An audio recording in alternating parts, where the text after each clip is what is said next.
The overall goal of this procedure is to produce large amounts of highly active Hsp104, a protein disaggregase.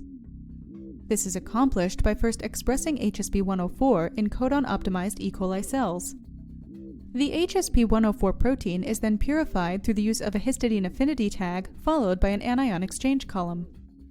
After anion-exchange chromatography, the histidine tag is cleaved using TeV protease. The final purification step is to run the cleaved Hsp104 protein through a gel filtration column. Ultimately, a luciferase reactivation assay is used to determine whether active Hsp104 has been purified.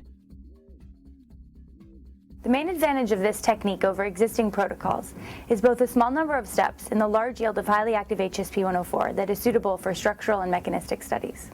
Individuals new to this method may struggle because the majority of purification steps occur in a single day, which results in a demanding schedule.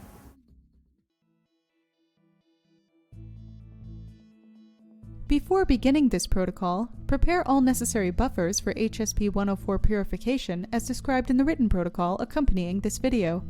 Also, express the Hsp104 protein overnight in E. coli following the procedure detailed in the text. Following expression, harvest the cells by centrifugation. Resuspend the cell pellets in 10 ml of pre-chilled lysis buffer. Prior to cell lysis using a French press homogenizer, ensure that all cell clumps have been solubilized. After equilibrating the homogenizer with lysis buffer, lyse the cells with 2 passes through the cylinder at a pressure of 15,000 to 18,000 psi. Remove the cell debris by centrifugation and retain the supernatant for continued purification.